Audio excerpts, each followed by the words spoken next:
Good evening. My name is Dylan Harris, and today we'll be doing a review over the data for Watson Chapel High School.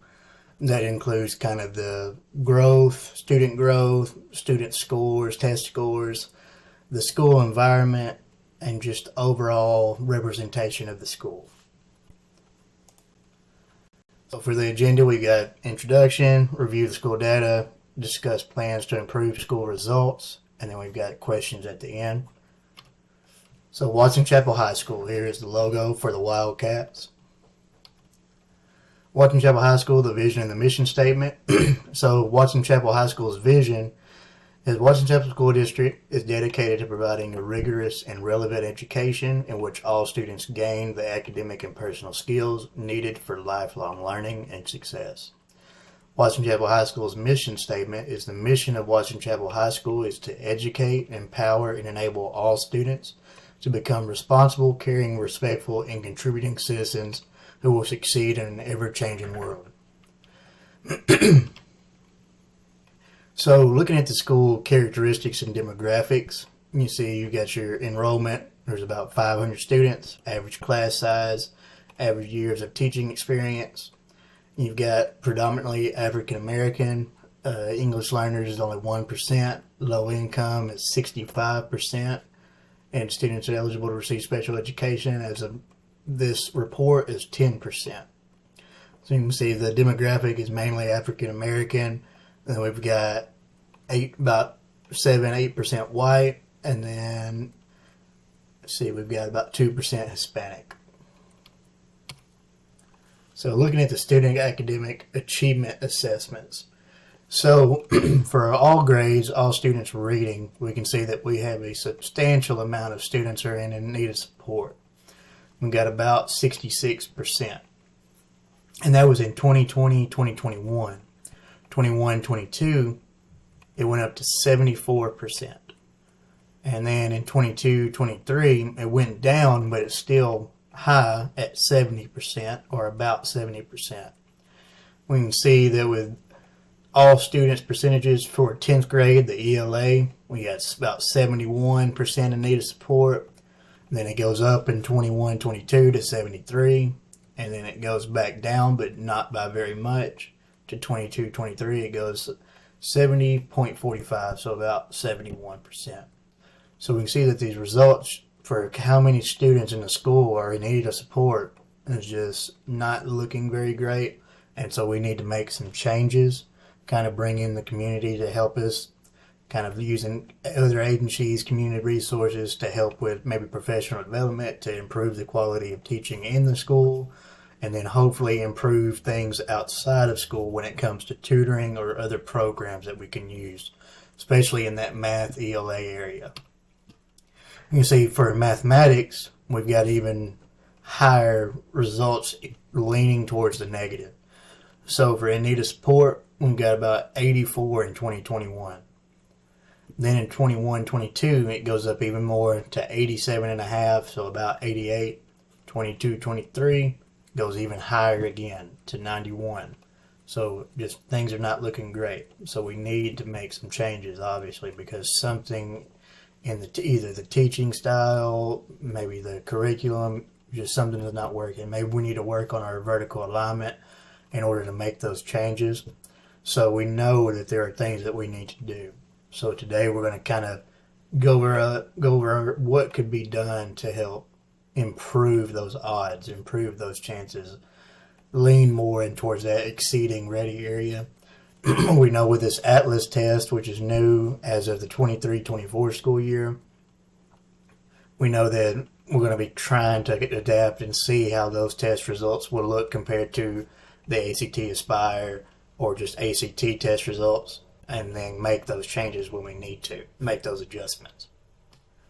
Science, I went ahead and put this on here too. You can see it's also not looking good. It's almost kind of even with the math, where you got about 73% in needed support, 74 in the following year, and then 78 in that following year. So things are just not going towards the positive. We're going to a more negative direction, which we do not want. So student growth for all students in ELA, We have 80.08 or 80.9.09. So things are just not looking too great. We want that to be higher. Math, we've only got about 78.3, and that is for the 2020-2021 school year. Then when you look at 21-22, things get even worse. Then when you look at 22-23, they did drop, but we're still not where we need them to be. So we know we need to make some changes. Then when we take a look at kind of the school environment, the culture, just maybe some discipline issues, things, you can see 2020, 2021, you have staff assaults, you've got 1 in the school. Student assault, you had 2. The following school year, we didn't have any staff assaults, but we doubled the amount of student assaults. Then the next school year, from 2021 to 22-23, we quadrupled the amount of staff assaults. Then we cut the student assaults in half, but we still have issues. And as you can see in the district, when you look at student assaults, that number grew substantially in the district between those years. So from 11 to 107 to 142 for the student assaults. Staff assaults, you had 8, then 13, then 17. So things are just, we need some changes to be made. Not only academically, but also within the environment, the culture. We need to make those changes as soon as possible. So how are we going to fix those things? The way that we plan to fix those things, here is one program that we are looking at and that we plan to communicate with, hopefully bring them in, do some professional development where they're doing some training, kind of letting you know what do they do within their program, because it's more of an after-school program for tutoring, but it's a way to keep kids kind of knowing, like, so you know where your kid is at and you know they're in a healthy environment and not doing things outside of school that may lean in towards the academic environment. So TOPS stands for Targeting Our People's Priorities with Service. So you see that it's a great community resource for tutoring and other needs in Pine Bluff, such as maybe mental health needs. They would do some coping skills, introduce some coping skills. Obviously, you got like a food pantry type environment where you can have those needs met for families that need it.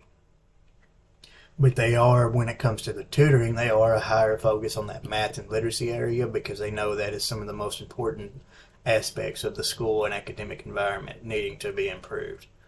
As again, it will help with that mental health crisis aspect by teaching coping skills, anger management type skills, and ways just to handle yourself. So say when a student maybe gets frustrated academically, and so some students just want to shut down. Well, they need to know how to persevere through that. And so this program with the tutoring, which can help with academic growth, can also help with those coping skills so that they're not just giving up so easy. And you can see this as the link for it. Boys and Girls Club of Jefferson County, similar to TOPS program, but they do have kind of the summer program environment. They have the year-round. They provide transportation, but they also have great tutoring programs and ways for the enrichment, either activities or things that can be done. So very similar to the TOPS program.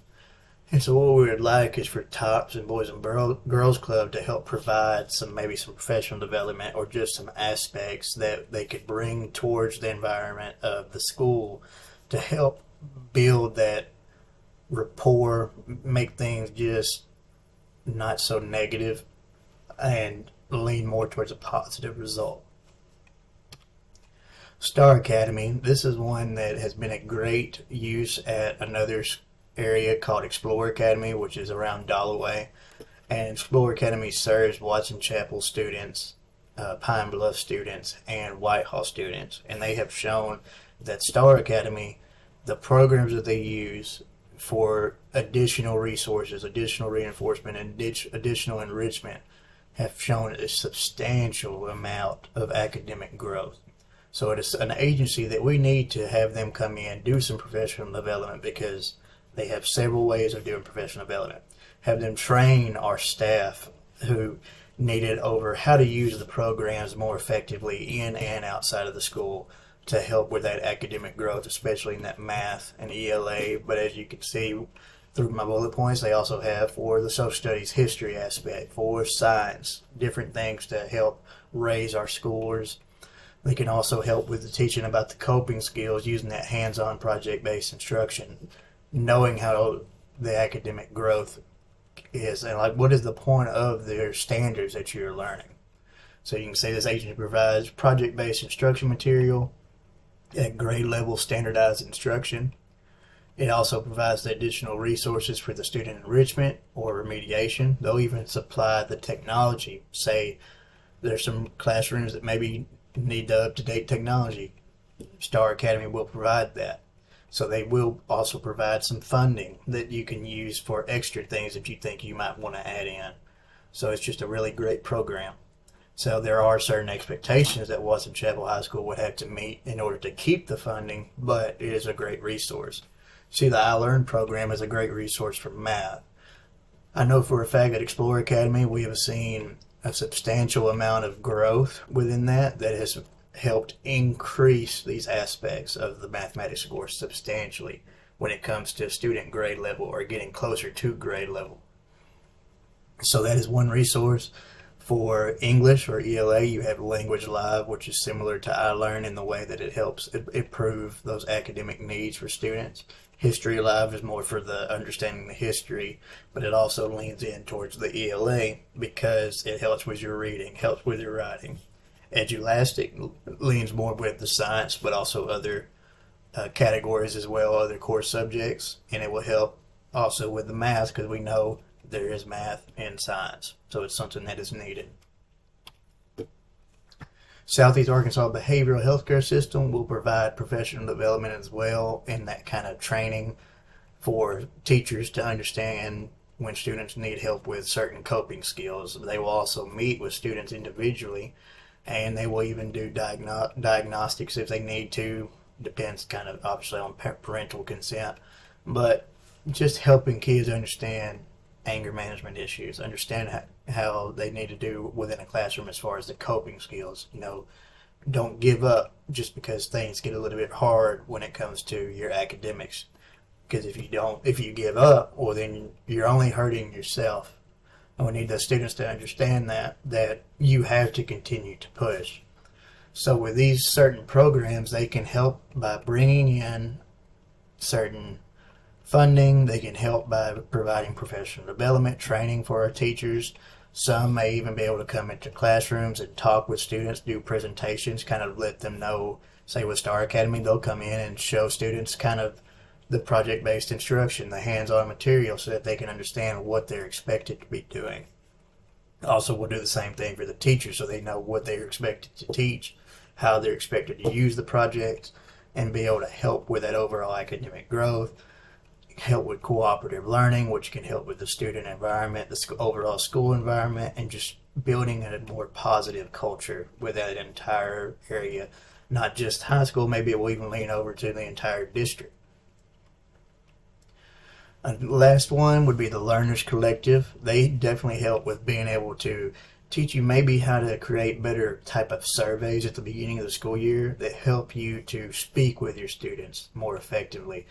And surveying them, you will be able to learn kind of how do they think they learn? Well, what do they think about understanding their ability to cope in certain situations? And just an overall way of improving the social and emotional learning and the academics at the same time. So what's next? We're going to reach out to those suggested community resources and agencies, get feedback from those communities, see what can they do to help us, and then kind of continuously look at the data throughout the year to make sure everything is going in the direction that we would like. And then obviously professional development throughout the year, making sure that we're constantly on task. So if you have any questions, please let me know. Here's my information, my email address, and like I said, I am a math teacher, so of course the iLearn program has benefited me tremendously, and I support it, and then I support the other ones because of my coworkers who have let me know what the results from those programs. Thank you.